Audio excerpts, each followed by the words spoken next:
The sea always whispers secrets to those brave enough to listen. Before sunrise in the hush between the stars fading and the first breath of light, fishermen speak in low voices. Not of weather, not of trade, but of things that move beneath the waves. They speak of songs heard on the wind of shadows, larger than ships of names that were spoken once and never again. These are not fairy tales. They are warnings wrapped in legend. The Mediterranean cradle of civilization, sunlit and blue, hides a darker heart. Beneath the smiles of its coasts lies something older than memory. For centuries, travelers vanished, without trace, their names etched only in salt and silence. Some claim to have seen a serpent coiled around the hull. Others, a voice soft feminine, whispering in dead languages. The ancients left behind carvings of creatures beyond imagination. Priests once blessed harbors with oils and smoke, pleading for protection from the Sirens.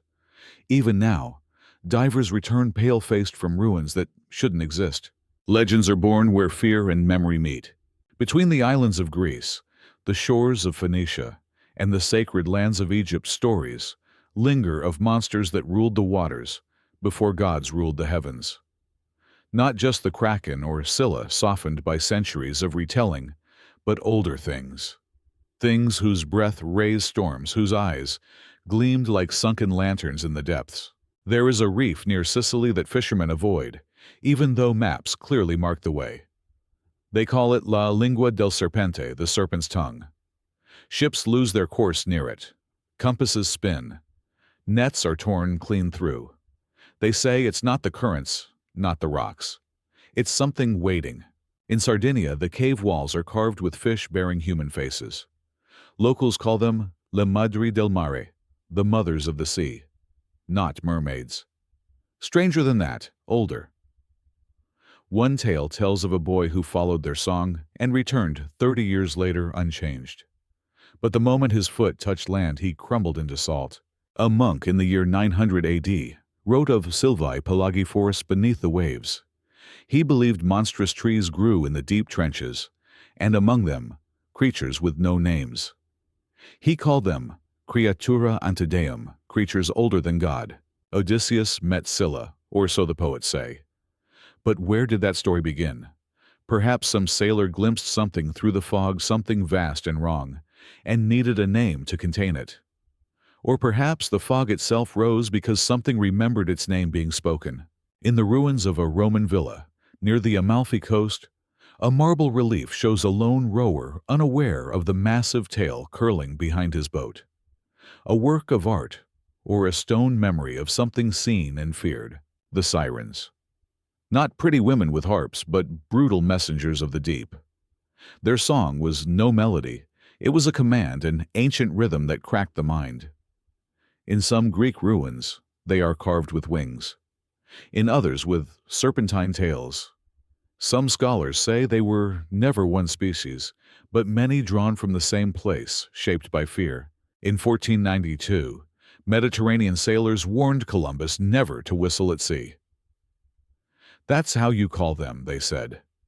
He laughed until a week later, when a sailor screamed at the sight of a pale hand reaching up from the black water. This is not romantic fantasy. These are stories passed down in oil-slicked whispers and moonlit rituals. There was once a Roman fleet sent to Corsica during a rebellion. 12 ships vanished. Months later, a single vessel washed up near Alexandria. Its wood bloated with salt, the hull torn inward, as though crushed by something beneath. On its deck was a symbol etched in char, a spiral with teeth. Fisherfolk in Crete still burn incense and cast salt into the sea during the full moon. They call it gifts for the deep. They say it calms what stirs beneath. One elder once said, "The sea feeds us." But it remembers every bite we take. We do not sail it alone. An older legend tells of the deep library, a ruined temple near Cyprus now submerged. In it, clay tablets speak of the daughters of foam who appeared before battles and storms. Their touch brought visions of drowned cities. Their eyes were black, but reflected the stars. Even the Phoenicians, masters of trade and sea, feared certain parts of the coast. They refused to sail near what is now the Gulf of Sidra. They called it Maw of the Earth.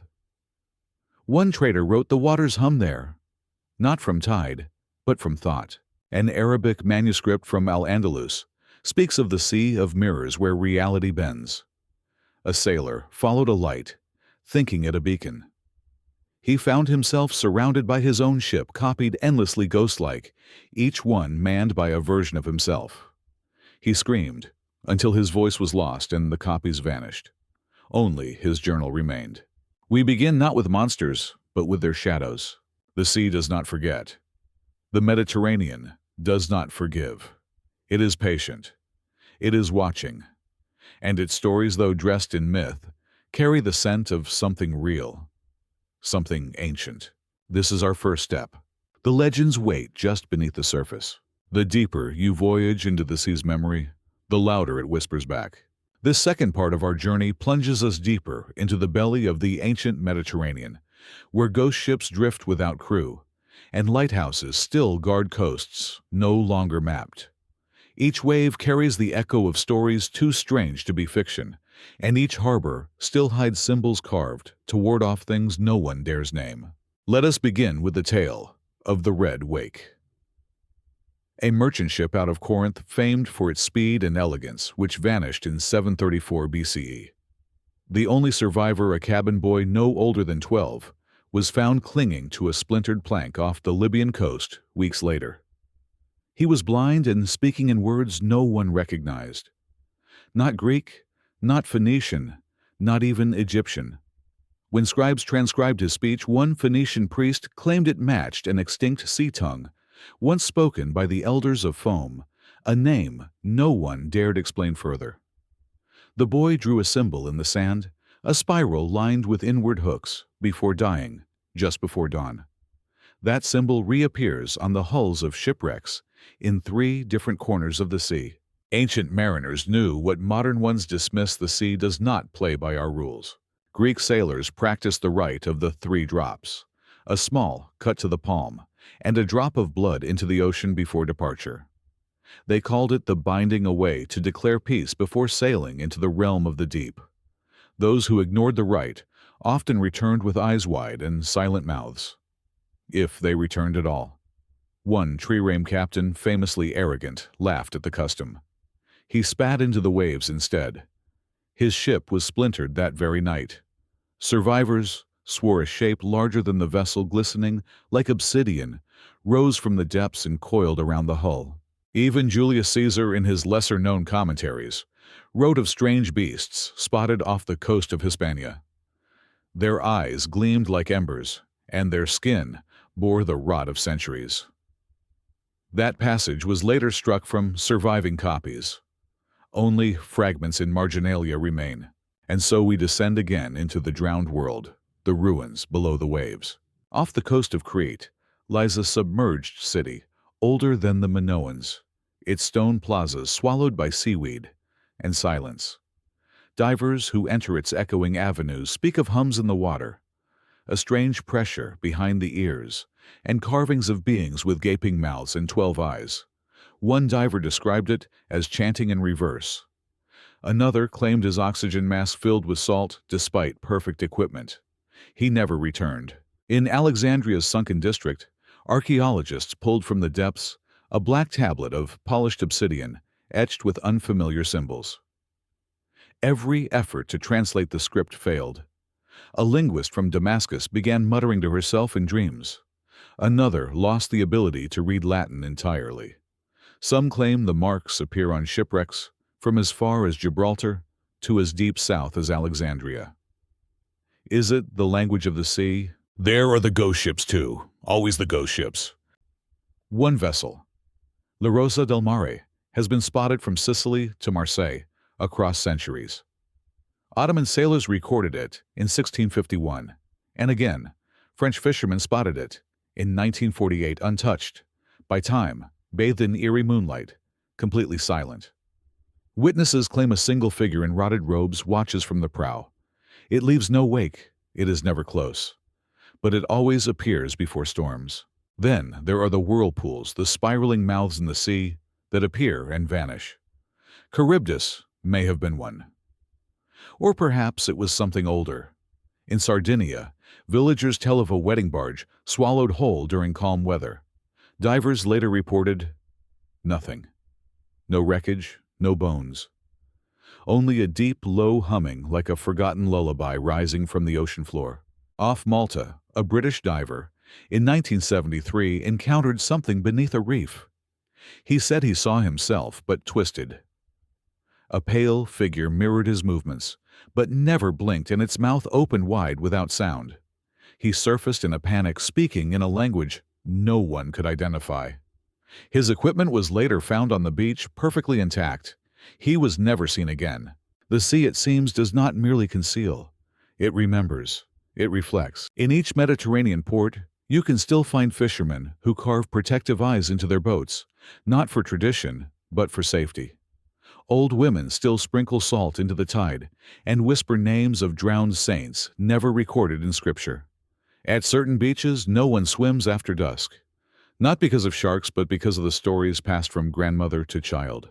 Could these be mere superstitions, coincidences passed down through time? Or do these rituals persist because somewhere deep in our bones we know what lives beneath? In every tale there is a pattern, darkness, silence, and the return of something familiar in an unfamiliar form. This is only part 2. We have not yet touched the core, but already the surface stirs. And what lies beneath is not asleep. It is watching. What happens when a myth is forgotten but not dead? Part 3 brings us to the edge of sacrilege and remembrance. Throughout the coasts of the ancient world, there were not only gods above, but gods beneath. Their names are no longer chanted, their altars swallowed by tide. Yet their presence endures in the rituals of fear that linger like barnacles on our collective memory. The Mediterranean wasn't just a route of trade. It was a corridor of devotion and terror. In the coastal town of Tartessus, now lost beneath centuries of sediment and speculation, there once stood a shrine carved directly into the cliffside. Sailors traveling between the pillars of Hercules would toss offerings, coins, fish bones, or even blood into the crashing surf below. Not for Poseidon nor Neptune, but for something older, Delusion. He who waits between the waves. A fragmentary scroll found in Cadiz describes Delusion as a watcher, whose eyes outlive empires, and whose hunger is not for flesh but for memory. To forget him is to draw his gaze, the scroll warns. Is that why so many stories survive in whispers rather than words? In Malta, children once feared the tide that swallowed footprints before they vanished entirely. Do not speak your full name near the water, their grandmothers warned. Names are hooks. The sea has teeth. Let us speak then of the procession of the drowned. A recurring tale across Italian and Greek fishing villages tells of cloaked figures seen walking into the sea under a full moon. Always silent, always barefoot, never struggling, no one ever returns. But on rare occasions their cloaks are found, months later, washed up far inland, soaked in brine, but bone-dry to the touch. An old Corsican myth claims they are those who broke the ancient pact humans, who refused to honor the rights of the deep. The sea forgives no oathbreaker, the tale ends. Those words are carved above the entrance of a ruined monastery, just west of Bonifacio. Then there is the sea-marked child, a legend told in the shadowed islands of the Aegean. A woman in labor, trapped on a storm-racked island, cried for aid when none could hear. She gave birth alone beside the tide. In the morning her child bore gills on its neck and eyes that reflected moonlight, even in the sun. The villagers demanded she abandon it. She refused. Within weeks, fish began dying along the shore, boats capsized near calm reefs, and salt began to pour from the village wells. She fled with the child into the cliffs. Some say they still live there watching, listening, waiting. Curses, it seems, are not always cast in rage. Sometimes they are born of pain left unanswered. Let us look again beneath the surface this time, into the hearts of the forgotten gods. In Sardinia, a sea cave known only as the Maw contains petroglyphs that depict sea beings feasting not on men, but on thoughts. A fisherman who once braved its flooded passages claimed he heard his own voice whisper secrets he had never told anyone. He emerged, shivering, teeth-stained blue, claiming the cave drank his regrets. He was found the next morning at the harbor wall, staring into the sea, whispering, "She remembers everything." And who is she? There are feminine figures repeated across coastlines, always unnamed, always watching.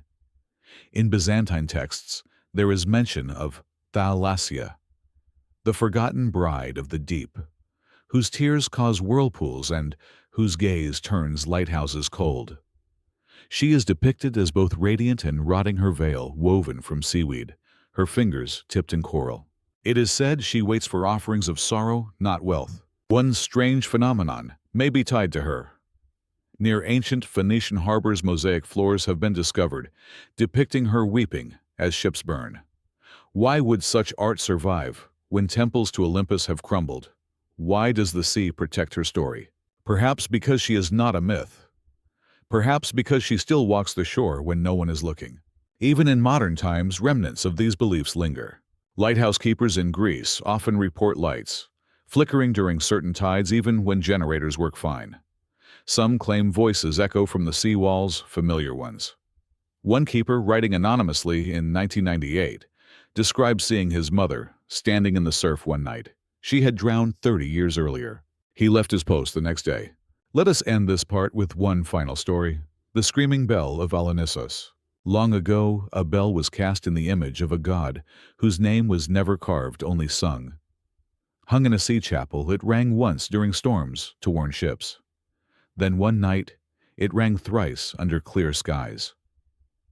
When the villagers rushed to the shore, they found the sea boiling. Fish leapt onto rocks, and a smell like wet stone and blood filled the air. The chapel was swallowed by the sea that night. Only the bell remains occasionally heard by passing boats, always 3 times, always before the water turns black. This is the rhythm of the forgotten sea, 3 tolls a hush, and a memory that clings like salt. We are not merely mapping ancient fears, we are awakening them, and they are not pleased. Some truths are too deep to be buried by time. In this 4th part of our journey, we enter the realm of submerged memory, where temples lie hidden beneath the sea, their gods undisturbed yet not forgotten. This is the part of the tale where myth and archaeology intertwine, where divers become historians and stone whispers truths long erased from scrolls. We begin with the Pervilla of Ashes, discovered in fragments off the coast of southern Italy. Originally believed to be a Roman summer home, lost to coastal collapse, further investigation revealed mosaics that defied Roman artistic convention. One panel, nearly intact, depicted a woman with fish scale skin, cradling a drowned infant while sea serpents coiled around them. Another showed men with open mouths and hollow eyes, being dragged beneath the waves not by creatures, but by living currents shaped like hands. When researchers attempted to raise part of the mosaic, all digital recordings failed. Only analog sketches survived. The villa was soon declared too unstable for further exploration. But local divers still whisper of lights under the surface and a sound like humming in reverse. Some things, it seems, resist excavation. Further south, near Cyprus, a set of carved stones was found aligned like a circle of judges beneath the sea. Each bore the face of a different god, some familiar like Neptune or Melkart, but others entirely unknown. One face had, no mouth. Only closed eyes and a forehead lined with symbols that shimmer under moonlight.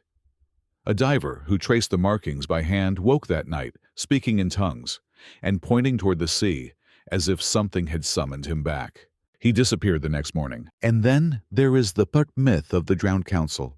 Whispered among aging sea clergy in Crete, it speaks of a day when the gods gathered in the abyss to decide humanity's fate. Not the Olympians, but the old ones. Those who ruled before words were carved into tablets. They did not speak in thunder, but in tremors and tide. According to the myth, they judged mankind guilty of forgetting. As punishment, they withdrew, taking with them the balance of the wind and water. It is said that whenever a whirlpool forms without cause, it is their breath remembering. This story appears absurd until you trace the patterns of ancient whirlpools recorded by Phoenician scribes. They form a perfect spiral centered on the very trench where the cypress stones lie. Coincidence or signature? Even the tools of God's eye resurface. A trident, possibly ceremonial, was recovered near the coast of Libya. It bore inscriptions in a script not matching any known language. When photographed underwater, the metal shimmered as if absorbing the light. But when brought to the surface, it dulled instantly. Some believe it is an offering, others a warning. In Athens, a forgotten scroll known as the Wavebinder's Testament describes rituals to calm the weeping tides. It includes instructions for crafting a mask from sea glass and coral worn by priests who would wade into the surf to chant old names. The scroll ends abruptly with a phrase repeated thrice. She remembers, she waits. And what of the Badu, sea witch? Not a cackling sorceress, but an archetype present in dozens of Mediterranean myths. A woman marked by salt, born with tide marks on her skin and eyes like polished stone. She walks the shore alone, collecting forgotten things, bones, nets, memories. In some tales, she brings storms. In others, she calms them for a price. One modern legend speaks of a woman seen on Sicilian beaches just before earthquakes. She hums songs no one remembers, her footprints filled instantly with seawater. Locals leave bread soaked in wine near the rocks when the sky turns silver gray. Not for luck, they say, for mercy. A final tale to close this part, the Court of Coral. Divers exploring deep waters off the coast of Tunisia claim to have found a chamber columns of red coral, a domed ceiling of volcanic glass, and 13 thrones shaped from shell and bone. At the center knelt a statue of a human arms raised in supplication. Its face, half eroded, looked both terrified and grateful. When sonar scans returned, the chamber was gone. But the divers, 3 in total, recorded identical dreams for nights afterward a trial, held beneath black waves, where gods without faces debated fate. A bell tolled, and a voice asked, "Who speaks for the unmoored?" None dared answer. These are not merely ruins. They are echoes of a pact unfulfilled. We did not just abandon the sea, we turned our backs on its memory. But the sea, as always, remembers. And in her remembering, she stirs. She reaches. This part ends not with a question, but a certainty the past is not buried beneath the waves. It waits, just beneath your feet, humming in the dark, listening. The further north you go, the more the sea seems to listen. In Part 5, we turn our gaze to the Scottish Highlands and Hebridean Isles, where mist is memory, and memory is a living force. Here, the myths are not just remembered, they are inherited, breathed in with the sea air, spoken from cradle to grave. Long before the Romans ever arrived, before even the Druids carved meaning into stone, these lands bore witness to rituals older than language, to things that watched from the sea. Let us begin on the Isle of Jura. Locals speak of the stone that whispers, a moss-covered monolith hidden in the high cliffs.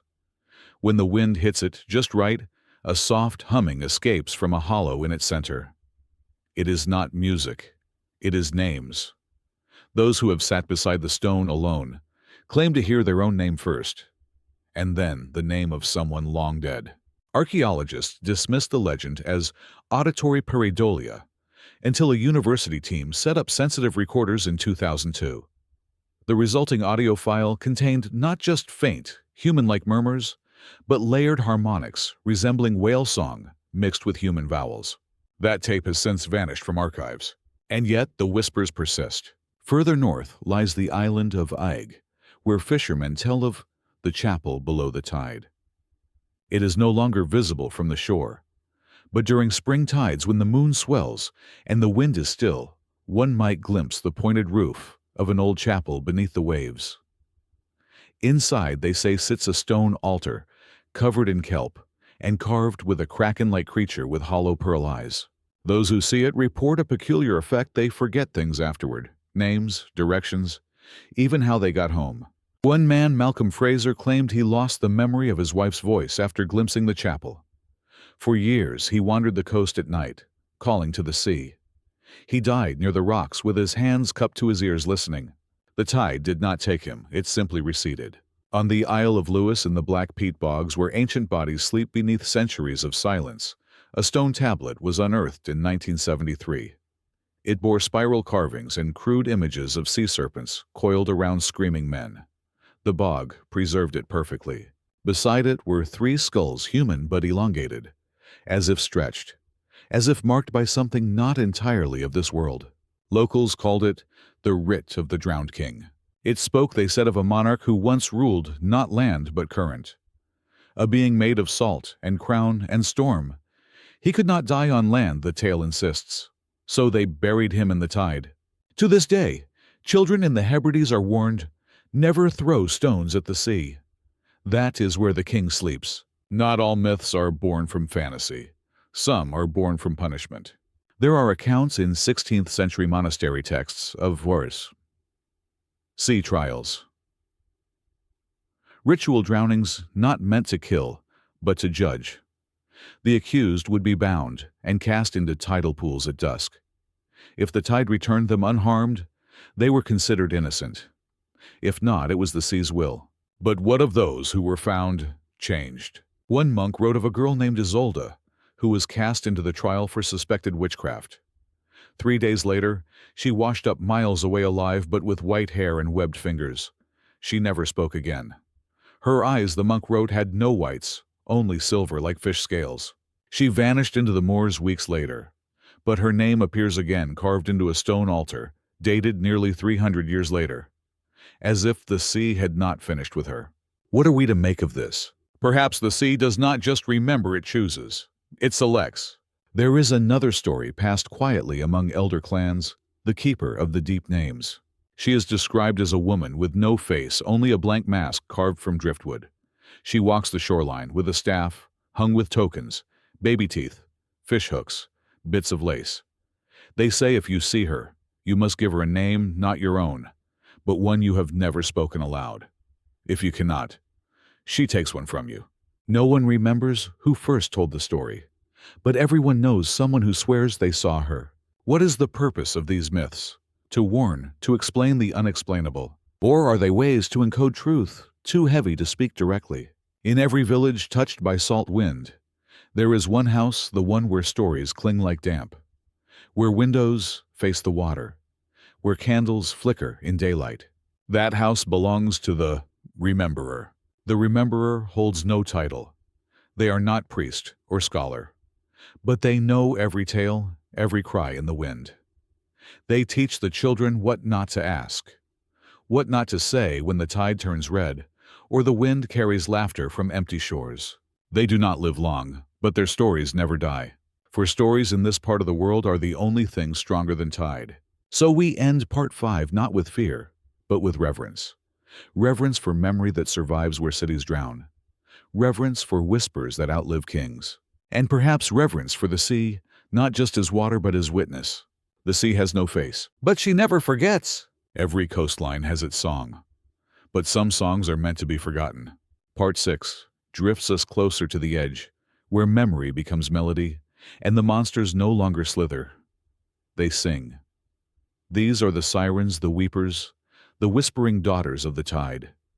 Their stories echo not in bones or ruins, but in longing loss and sound. Let us begin in Sicily, at the foot of a ruined monastery, half swallowed by creeping vines and sea spray. Locals speak of a fresco cracked and fading that shows winged women with open mouths and broken harps. These are not the elegant muses of later legends. Their faces are wide with hunger. Their claws sink into the wooden beams of ships, and their eyes are shut, as if their song needs no sight to pierce the soul.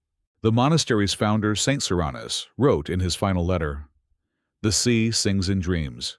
Its daughters call, not with voice, but with the memory of what we've lost." A poetic flourish or a warning? Further east, near Rhodes, fishermen still fear the brie, bell of the sea brides. It is said that long ago, 7 sisters from a noble family cast themselves into the sea during a famine, offering their bodies to calm the gods. In return, the waves subsided, but the sisters were changed. Now whenever the wind moves through the drowned bell tower near the harbor, the bell tolls 7 times, though there is no clapper, and sailors swear they hear weeping in the foam. Not screams, not rage, just sadness, so heavy it bends the air. Some turn back at that sound. Others, those who have lost someone, sail straight toward it. Then, there is the coral cave of Tinos, accessible only during low tide. Inside, the walls resonate with unnatural echo. Speak, and your words return twisted layered, as if spoken by many mouths. Sing, and voices join you harmonies in a tongue no one recognizes. A musicologist named Daria Leon attempted to record the cave's sounds. Her tape captured not just the echoes, but words in ancient Aeolic Greek, a dialect extinct for 2,000 years. When she played it back for her team, one of them, a native Greek speaker, fainted. He claimed he heard his mother's voice dead for over a decade, calling his name from within the chorus. The tape has never been released. Not all tales of song end in sorrow. Some begin with rage. In Corsica, the Waoish legend of the Amphora Bride tells of a woman scorned by her seafaring lover. She cast a curse into an amphora, sealed it with wax, and hurled it into the waves. Days later, his ship returned, crewless. Only the amphora lay on deck, cracked open, black smoke rising. To this day, pieces of ancient amphorae are burned ritually by coastal villagers. Not for their archaeological worth, but to release the grief before it grows teeth, as they say. Even children understand music, remembers what the mind forgets. A lesser-known text, the Liber Salas, describes rituals once performed by seaside priestesses in Malta. Every solstice they would light fires in the sand and hum a single note until sunrise. The note was never written down, only passed by mouth from woman to woman. When the last known priestess died in 1912, the note died with her. Or so we thought. In 1996, a linguist named André Coelho claimed to have recorded a tonal frequency off the coast of Gozo that matched the vibrational pattern found etched into ancient Maltese temples. It lasted 4 seconds, then vanished. The note was not random. It matched the pitch of a human voice humming an E4. He was found dead 2 weeks later in a salt flat, eyes open with sand packed into his ears. Is it all coincidence, or is something listening back? A story from a tiny Greek island, its name kept secret by locals, tells of a sea widow. She is seen only by those who've lost someone at sea. She appears in the surf veiled in kelp, her mouth never moving. But her song rings in the ears. It is never in words, just longing, regret. A need so vast, it becomes tide itself. Those who follow her never return. Yet every year flowers appear on the rocks where she once stood. In our world of noise, the sea remains one of the last places where silence carries meaning. But when it breaks that silence, when it sings with the voices of those we tried to forget. We call them monsters, but they were once brides, sisters' daughters. Maybe their vengeance isn't cruelty, but remembrance. A final tale, then. On a cliff in Crete, a statue stands half buried in ivy. It depicts a woman with hair like waves and a mouth open in song.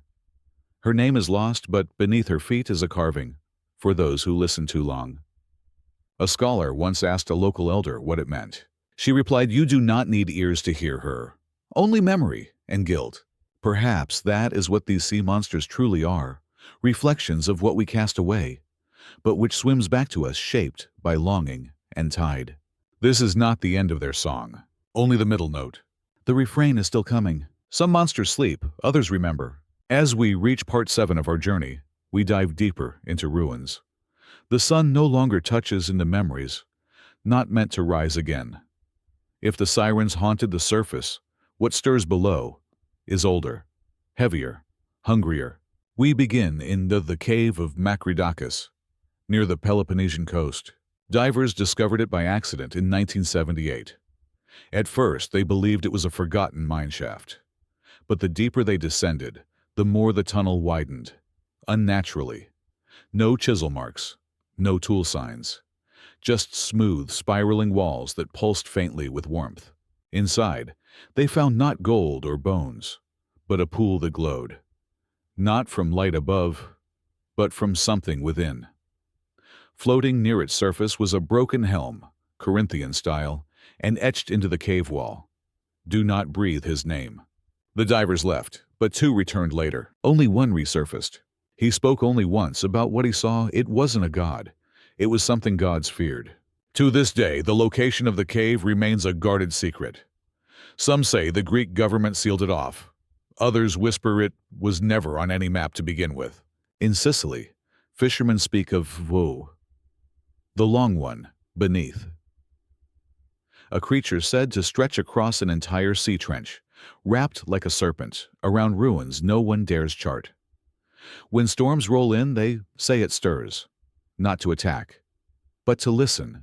A naval radar technician stationed off the coast in 1991 recorded an unknown sonar profile, slow, rhythmic pulses like breathing at 3,000 meters deep. The profile lasted 18 minutes. And then, silence.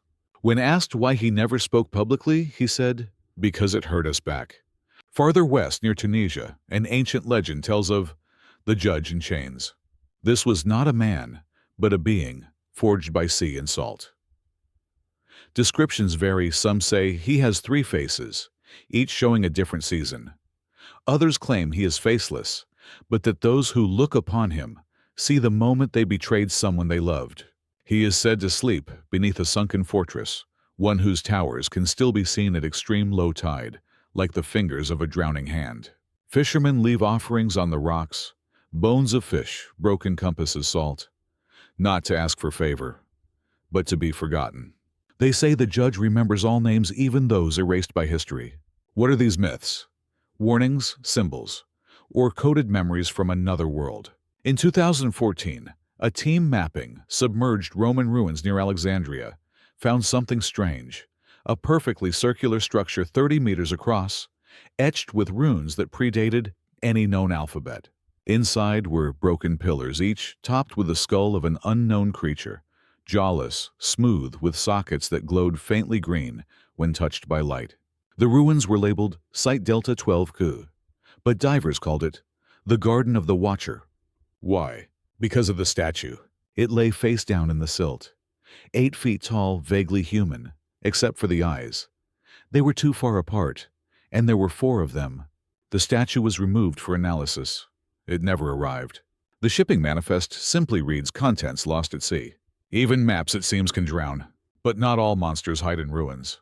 In the cliffs near Marseille, children are warned of the listener at the keyhole. A massive creature said to live in an underwater cave shaped like a lock. When the tide is lowest and the air is still, one can hear tapping from below. Tap, tap, pause, tap, tap, tap. Some believe it's a forgotten communication, a code. Others believe it is laughter. A local tale tells of a girl who, on a dare, threw a brass key into the hole. The tide receded, so far that the seabed opened wide, exposing the bones of ship's whales and something else. The villagers fled. Only the girl remained standing at the edge, saying nothing, smiling. The sea swallowed the whole that night, and her with it. What if these creatures aren't invaders but guardians, protectors of doors we were never meant to open? One final tale from Malta speaks of the cartographer who lost his eyes. He was a monk tasked with mapping the undersea ruins, visible only during a rare lunar eclipse. When he returned, he carried no map, only drawings etched into his chest with ink and coral ash. He said he saw the beast that waits. Not a creature, but a shape. Not alive, but not dead. Sleeping beneath the silt, wrapped around a column that held the names of every drowned soul. He died with his eyes open. His last words, it blinked. Monsters are not always what they seem. Sometimes they are memories made flesh.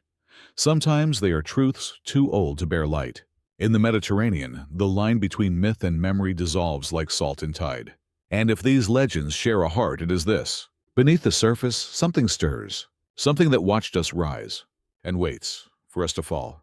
The sea, they say, does not forget, but what if it also dreams? In Part 8, we step into the myths that linger at the edge of sleep stories, where the Mediterranean does not roar, but whispers, where monsters no longer chase, but wait, not to harm, but to remember us. We begin in Catalonia, where coastal villagers speak of La Abuela del Mar, the grandmother of the sea. She is not a monster, not quite. She appears as an elderly woman with silver hair tangled in kelp, her voice like salt on old wounds. Children who wander too close to the cliffs say she hums lullabies, melodies. No one teaches, but somehow everyone knows. If you follow the tune, you find yourself in a place that shouldn't exist, a cove lit by lanterns with no flame, where the waves move backward and time folds in on itself. One boy returned from such a journey. He claimed he spoke to his grandfather long dead, and that they walked together on the sea floor without drowning. The child aged overnight. His hair turned white. He never spoke again. In southern Crete, archaeologists uncovered a sunken villa adorned with mosaics. One, mostly intact, showed veiled figures offering fruit and scrolls to a creature with many eyes, each staring in a different direction. The creature had no mouth. It was named in the inscription, "He who knows the depth." The villa collapsed shortly after the discovery. Divers sent to recover fragments reported hearing distant chants, despite no surface vessels nearby. One diver was pulled from the water sobbing, saying only, "I remembered things that never happened." Sometimes memory itself becomes monstrous. Off the coast of Chio, Libya, a rocky island appears once every 28 years. It is flat, lifeless, except for a single stone seat facing north. No vegetation, no birds. Just the seat and carved into it, "Sit. Remember." A scholar named Orla Benedetti visited the island during its last emergence in 2009. She sat and wept. She later wrote in her journal, "It was not my life I remembered, but someone else's, someone who drowned before writing their name." That entry was her last. She vanished weeks later, her boat found adrift with only salt-stained papers on board. In the hidden hills of a cypress, a monastery, houses the map that moves, a parchment pinned to the wall, behind glass. It was first recorded in 1632, and monks swear it has changed over time. Coastlines shift, islands disappear or reappear. Once a massive sea serpent curled across the Ionian Sea, only to vanish by the next moon. A scholar attempted to scan it digitally. The file corrupted. The screen showed only one phrase repeated endlessly. "I remember you." Maps are memory, and memory, it seems, has claws. One of the strangest tales emerges from Corsica, where locals speak of the Garden of Breathless Beasts, a submerged plateau filled with statues. But they are not carved. They are real animals, perfectly preserved, their bodies encased in translucent stone. A dolphin mid-leap, a hawk frozen mid-dive, even a man one hand raised in greeting. Marine biologists say it's a natural mineralization process. The villagers say they heard something they should not have. They say the sea sometimes preserves what it cannot forgive. And then there is the legend of the Lantern Woman of Sardinia. At the turn of every century, during the blood moon, a woman appears on the rocks with a lantern that does not burn. Those who see her are compelled to follow, though no path exists. One survivor claimed to have followed her into the waves and emerged in a hall of coral and glass, where voices from every century sang at once. He claimed the woman was not a guide, but a memory collector, and he had nothing left to offer. What if monsters are not born, but remembered into being? What if the Mediterranean does not house them, but dreams them again and again? There is an ancient Roman phrase carved into the base of a lighthouse near Naples, Lumen Memoriam. The light remembers. We light fires to keep darkness away, but in the Mediterranean even light seems to remember what we forget. A story from a monastery near Dubrovnik tells of a monk who drew the same creature every day for 40 years. A snake, with wings, a woman's face, and eyes filled with stars. He claimed he had seen her in a dream before he was born. When asked what she was, he replied, "Not a beast, a memory of one." His final drawing showed her looking back. Over time, truth becomes fog, and fog becomes myth.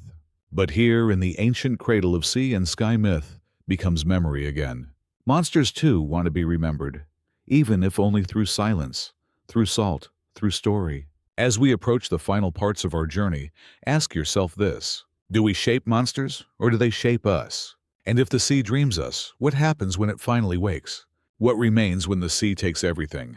We have spoken of monsters, of sirens, serpents, sunken gods, but perhaps the greatest horror is not what devours, but what remembers. In Part 9, we draw closer to the heart of the myth. Not the beasts themselves, but the pattern beneath the echo that binds all these tales together. A whisper traced in salt, repeated in every port town, etched into every rotting hull. It is returning. Let us begin in their Syracuse, where Sicily. An old legend speaks of a night when no stars appeared and the sea rose up not in rage, but in silence. Boats were found the next morning drifting gently, sails full though no wind blew. Their crews were gone. All except one. A young boy was discovered, curled inside a barrel, clutching a harp string. He did not speak for years. When he did, he said only this: "She sang to the stars, and they sank." His drawing showed a woman without eyes, her mouth wide open, song spilling like ribbons from her throat. Around her floated stars with teeth. Elsewhere, in Marseille, fishermen tell of the blue veil of fog that descends without warning, only in early spring, before the sun has fully returned. Those caught within see things, people they lost, moments they regret.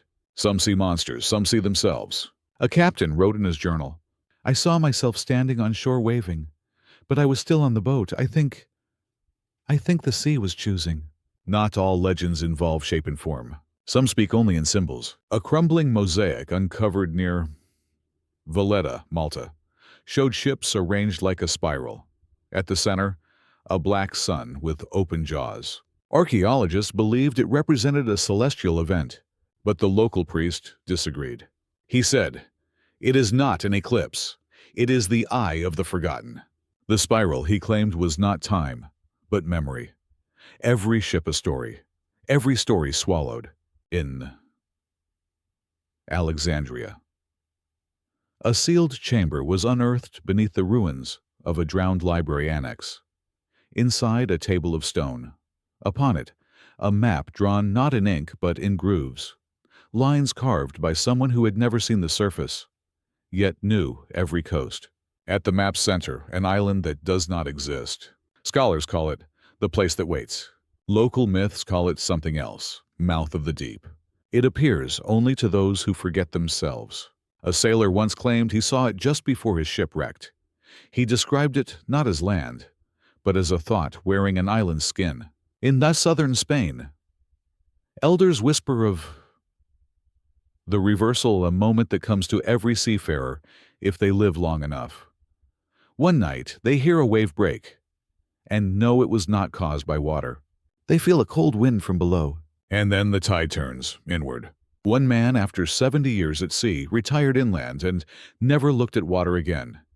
He carved a single phrase above his hearth: "It knows my name and yours." There is a pattern here, a story within the story. From Greece to Tunisia, from Sicily to Sardinia, these myths speak of a return, not of a single beast but of the sea itself, remembering what it once was. Some say the Mediterranean was once a being alive, dreaming fractured into pieces when man built ports and gods built temples. The monsters are not its guardians.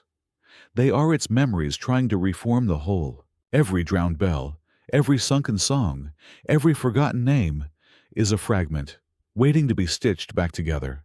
A monk near Dubrovnik kept a scroll titled The Order of Forgetting.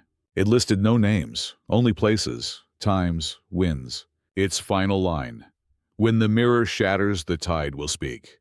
And when the sea speaks, what will we hear? Perhaps we'll hear our own stories retold in a voice older than language.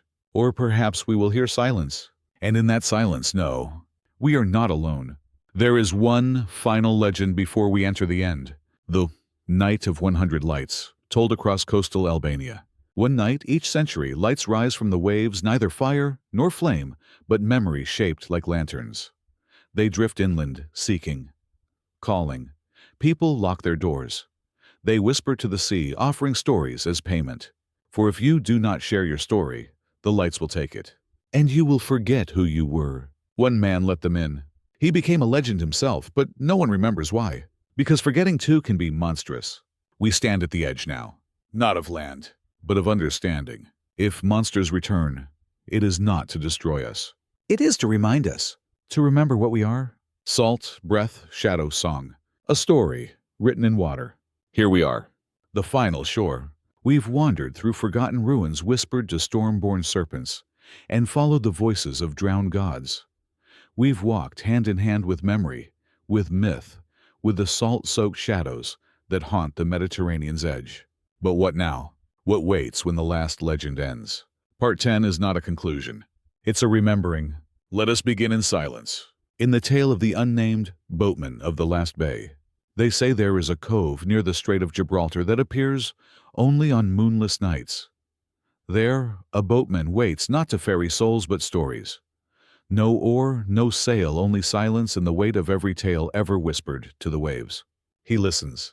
If your story is true, he gives you a glowing pearl. If it's false, he gives you nothing. Some say he is the sea itself wearing human skin for a moment. Others say he's the last monster forgotten even by the sea. But all agree he remembers, and he will not let the story end unfinished. Across the Mediterranean, small signs emerge, shifts. The sea level near Jankiawa, Cyprus, drops overnight, revealing a temple floor etched with new inscriptions, none matching known scripts. A musician in Naples dreams of melodies she's never learned, yet plays them flawlessly, crying without knowing why. An old lighthouse in Crete suddenly shines again, though no one lit its flame. People begin to remember things they never lived. A woman wakes up murmuring names from Punic wars.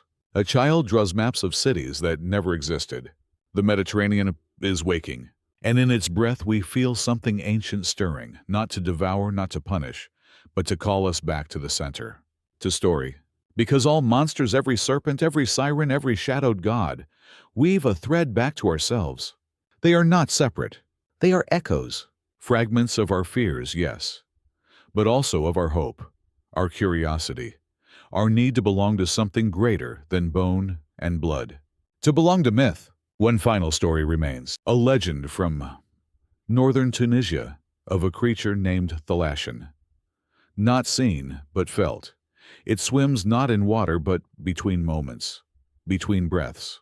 It is said to be born of every story left untold, every secret never whispered, every question drowned in silence. When it passes, people pause. The wind forgets how to blow, birds forget how to sing, and in that stillness, you hear it. Yourself, the version of you the world forgot. The monsters of the Mediterranean were never just beasts. They were voices, mirrors, teachers. The Scylla who taught us not to judge by form. The Leviathan who reminded us of humility. The Sirens who warned of obsession. The sea has always spoken. We simply forgot how to listen. But now, you've heard it. In every part of this journey you've walked. Ancient shores, stared into eyes that never blink, felt the tide tug at your memory. And now it asks, what story will you tell? Not just of them, but of you. Of what you feared. Of what you loved. Of what you chose to remember. Because the sea remembers all. And tonight it remembers you. So stand at the shore feet in the foam and close your eyes. Can you hear it? That deep hum. The monsters are singing, not to frighten, but to welcome you home. Welcome, Storykeeper. You've made it. Not to the end, but to the beginning again. Where myths breathe. Where truth dreams. Where every wave carries a name. And tonight that name is yours.